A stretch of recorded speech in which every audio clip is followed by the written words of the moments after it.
투자 교육은 말입니다. 공짜로 이 할 수 있다 알고 투자라는 채널에서 배울 수 있다라고 합니다. 할 수 있다 알고 투자, 할투, 예. 예. 안녕하십니까 할러님들, 강원국입니다. 부자들이 모두 추천하는 그 책 부의 추월자선 제 5탄이자 마지막 탄입니다. 지난번에 그 4탄에서는 저희가 부자의 습관 10개를 심층 분석한다 라고 해가지고 1번부터 5번까지 봤는데 이제 6번으로 넘어가겠습니다. 네, 복습을 해보면요. 뭐를 배웠냐면은, 자, 첫 번째, 부자들은 과정에 집중한다.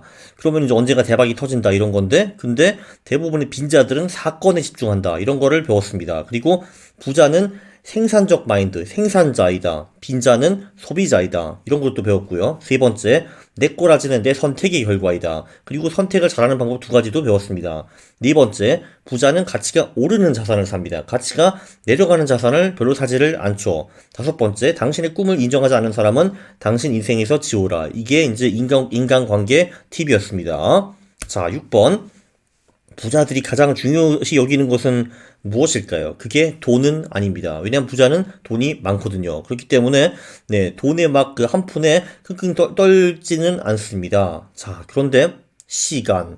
부자도 죽고 가난한 사람도 죽고 중산층도 다 죽습니다. 그렇기 때문에 시간은 누구에게나 유한한 그런 리소스이죠. 자, 그래서 부자의 시간 법칙 1번. 시간은 자유시간과 저당 잡힌 시간으로 나눠져 있죠.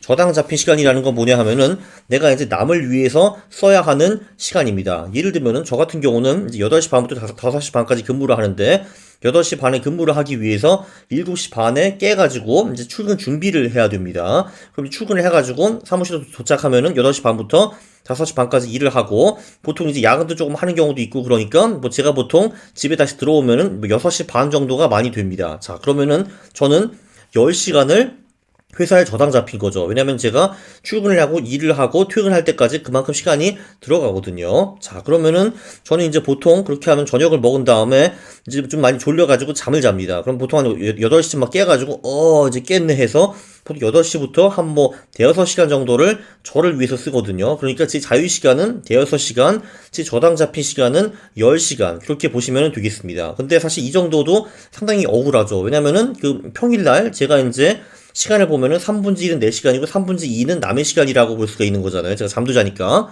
그리고 이제 주말 시간은 제 시간이죠. 자, 근데 이 정도만 해도 저 같은 경우는 상당히 자유시간이 많은 사람입니다. 여러분은 어떤지 모르겠네요. 여러분의 자유시간과 저당 잡힌 시간 한번 계산해 보세요. 자, 어쨌든 부자들의 목표는 자유시간의 극대화입니다. 돈을 많이 버는 것보다 자유시간의 극대화라고 보시면 되겠고요. 한마디로 그들은 돈으로 시간을 산다라고 봐도 과언이 아닌 겁니다. 네, 그리고 저당 잡힌 시간의 이유. 물론 이제 내가 먹고 살기 위해서 일하는 것도 있겠지만 기생충 같은 부채, 이런 놈들이 저당 잡힌 시간을 점점 더 늘리고 내 자유시간을 줄이는 겁니다. 예를 들면 내가 옛날 고대 노예였다면은 내 자유시간은 빵이고 저당 잡힌 시간이 100%였겠죠. 근데 요즘 이제 현대 노예들은 예를 들면 집을 산다든지 차를 산다든지 신용카드 부채가 있다든지 해가지고 그 부채 때문에 일을 열심히 해야 되기 때문에 저당 잡힌 시간이 많아지고 자유시간이 줄어드는 겁니다. 기생충 같은 부채, 부자들이 무조건 피하려고 하는 거죠. 물론 이제 사업체를 키우거나, 투자를 하기 위해서 부채를 냈다. 이런 거는 괜찮을 수도 있습니다. 저는 이제 소비형 부채, 이런 거를 말하는 거죠. 자, 6B, 시간 법칙이 두 개가 있는데, 두 번째는 뭐냐면은, 자, 부자는 그러면은 자유시간을 확보한 다음에 그 시간을 당연히 최대한 가치 있게 쓰려 노력을 합니다. 게임, TV, 또는 이제 어떤 사람들은, 이야, 저 슈퍼에 가면은, 10불 더 싸대. 대박. 그럼 거기 2시간 동안 왕복 운전해서 가자 하는 사람도 있는데, 그거는 시간을 가치 있게 쓰는 행동은 아닙니다. 10불을 벌기 위해서 지금 2시간을 허비하고 기름값을 날린 거잖아요. 그래서, 별거 없는 겁니다. 네, 그 자유시간에 무엇을 하느냐. 이걸로 사실, 그러니까 이게 이제 부자가 되는 과정을 만든다고 보면 되죠. 부자들이 1번 법칙에 여기, 과정에 집중하고 이거를 중요하게 여긴다는 거를 우리가 배웠습니다. 자, 바로 이 자유시간에 그 시간을 어떻게 쓰느냐, 이거를 이제 부자가 되는 과정에 쓰느냐 아니냐, 여기서 결국은 이 사람이 부자가 될 수 있냐 아니냐가 결정되는 것 같습니다. 네. 그리고 결론은 그래서 이제 자유시간을 극대화하고 그리고 그 시간을 부에 확대하는 과정에 올인할 수 있느냐 없느냐 이게 가장 중요한 것 같습니다. 물론 저 같은 경우도 그 모든 자유시간 하루 5시간 6시간 이거를 그 부를 확대하는 과정에 전부 다 쏟지는 않고요. 저도 웹툰 같은 거 보고 최스 같은 거 두고 이런 거 합니다. 그러나 저는 그래도 그 제 자유시간의 일부라도 이런 식으로 유튜브를 만든다든지 뭘 공부하다든지 독서를 해가지고 네, 부 확대에 조금이라도 투입을 하려고 노력은 합니다. 네, 7번. 네, 대학 떠나자마자 책을 한 권도 안 읽는 사람들도 꽤 있다고 들었습니다. 여러분들은 설마 그런 사람들은 아니겠죠. 네, 교육이라는 건요, 평생 저렴하게 받는 겁니다. 네, 이제 교육은 이제 그 저자는 차를 사고 주기적으로 오일을 교체하는 것과 비슷하다고 표현을 했는데요. 이게 딱 맞는 비교인 것 같습니다. 네, 중산층은 이제 교육의 목적이 보통 이제 비싼 대학, 좋은 대학에 가가지고 자격증을 받고 내 몸값을 올리기 위해서 대학을 가는데요. 그것 때문에 굉장히 많은 기생충 같은 부채가 또 그 학생한테 달라붙습니다. 왜냐하면 학자금 대출을 갚는데 또 그만큼 열심히 또 일을 해야 되거든요. 남을 위해서. 네, 부자는 교육을 사업체를 성장하기 위해서 받는다라고 듣습니다. 뭐 예를 들면은 제가 이제 뭐그 유튜브를 한다라고 하면은 그 영상을 어떻게 좀 더 잘 찍는가 이런 게 이제 그 교육이 될 수도 있는 거고 그리고 이제 저는 이제 끊임없이 이 영상을 만들기 위해서 뭔가 이제 교육을 직접 해야 됩니다. 왜냐하면 제가 이제 뭔가 컨텐츠가 있어야지 이런 영상을 만들잖아요. 그래서 저도 열심히 책도 읽고 논문도 보고 뭐 생각도 하고 신문도 보고 이런 거를 하는 겁니다. 이런 거를 하고 있고요. 예를 들면 뭐 제가 뭐 인터넷 사업을 한다라고 하면은 도대체 인터넷 마케팅, 홍보 이런 거 어떻게 하는지, 웹사이트는 어떻게 만드는지, 뭐 트래픽 관리는 어떻게 하는지 이런 거를 다 배워야 될 거 아닙니까? 이런 거를 이제 교육을 받는 거죠. 사업체를 키우기 위해서. 네, 그리고 네, 교육은 절대로 비싸게 받을 필요가 없습니다. 세상에는 책이라는 것도 있고요. 도서관은 책이 공짜고요. 유튜브 없는 게 요즘 뭐가 있습니까? 그죠?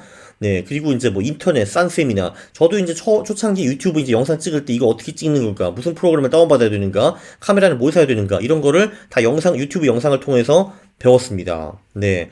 온전히 나를 위해 공부하는 독학계의 즐거움. 이거 정말 재밌죠. 아, 참. 홍보를 해야죠. 투자 교육은 말입니다. 공짜로 이 할 수 있다, 알고 투자라는 채널에서 배울 수 있다라고 합니다. 할 수 있다, 알고 투자. 할투. 예.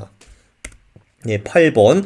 네, 그 교육 중에서도 네, 이거는 필수입니다. 왜냐하면 학교에서 이걸 아무도 안 가르쳐 주거든요. 금융, 투자, 교육. 이거는 부자가 되기 전에도, 부자가 된 후에도 직접 해야 됩니다. 아웃소싱은 불가합니다. 왜냐하면은 일단 기본적으로 그 금융에서 이제 사기꾼들도 너무너무 많고, 그리고 이 금융 투자를 제대로 할 수 있는 진정한 전문가들이 별로 없거든요. 전문가처럼 보이는 저 같은 놈들은 굉장히 많은데, 진정한 전문가들은 굉장히 적습니다. 그래서 이거를 직접 셀프로 하는 수밖에 없어요. 네, 뭐 이런 거부터 복리란 도대체 무엇인가?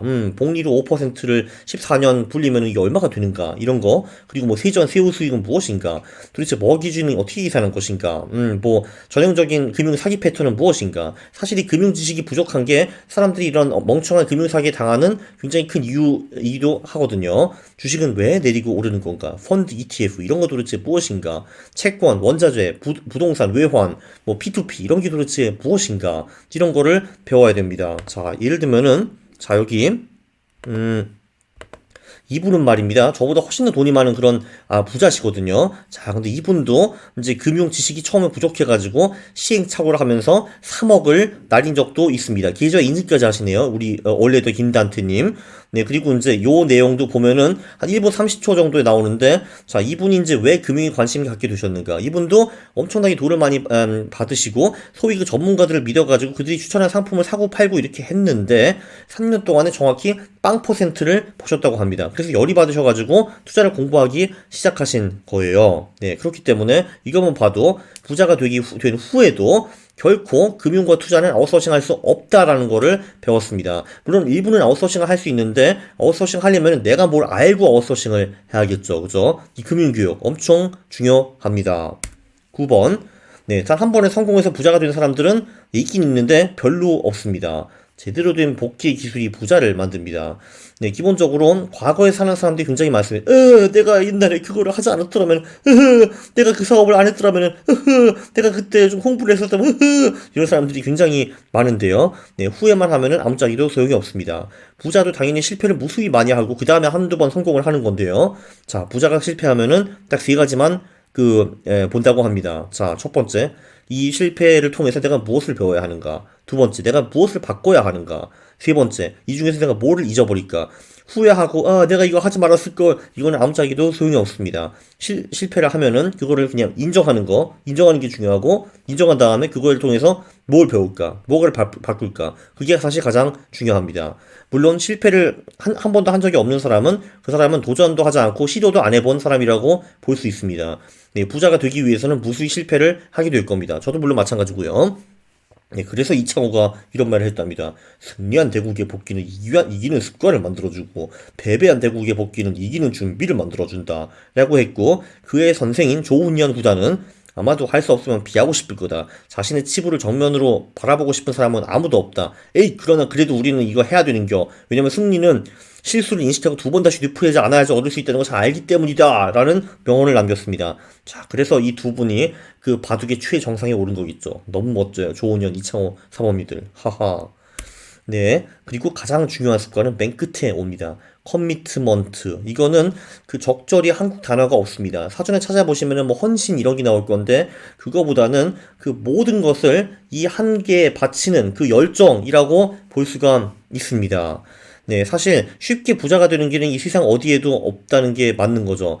그 사업을 하든 뭐 직장인이 부자가 되든 다 어렵고요. 네, 다 오래 걸리고, 네, 다 엄청난 인내가 필요한 이제 그런 작업입니다.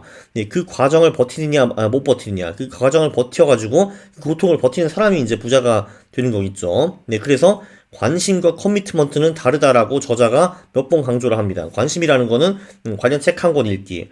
커미트먼트는 그 책을 보고 거기 있는 내용을 50번 써먹기. 그리고 관심이라는 거는 뭐 한두 번, 뭐 두리번 사이드 잡 한번 해볼까 하다가 안 되면 포기하기. 커미트먼트는 100번 실패해도 101번째 도전하기 라고 말했습니다. 사실 저자도 처음에는 엄청나게 많이 실패했어요. 그래서 실패해가지고 사업 번번이 다 깨지니까 별 수 없이 이제 먹고 살기 위해 생계형 알바를 하고 심지어 매춘도 했다라고 합니다.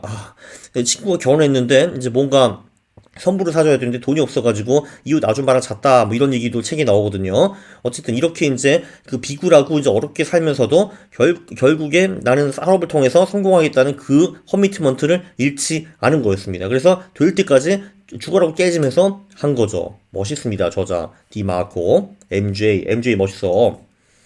네, 요약을 하면은 6번 부자에게 가장 중요한 것은 돈이 아니라 시간. 7번 교육은 대학 나오면 끝나는 게 아니라 평생 저렴하게 계속 받아야 되는 겁니다. 8번 그 중에서도 금융, 투자 교육은 필수이고 절대로 아웃소싱 할 수가 없습니다. 9번 훌륭한 복귀 기술이 부자를 만듭니다. 10번 커미트먼트. 자, 그래서 제가 지금까지 그 40세 은퇴하기 시리즈 영상을 4개 만들었고 부의 추월 자산 영상을 5개 만든 것 같은데 9개, 뭐가 좀 모자라죠? 10번째 영상을 만들 건데, 자, 이 40세 은퇴 시리즈와 부의 추월 자산 시리즈 이걸 한번 종합해 가지고 제가 영상을 한번 만들어 보겠습니다. 이야, 이거 진짜 재밌겠다. 네, 그거는 제가 조만간 만들어서 여러분께 선보이도록 하겠습니다.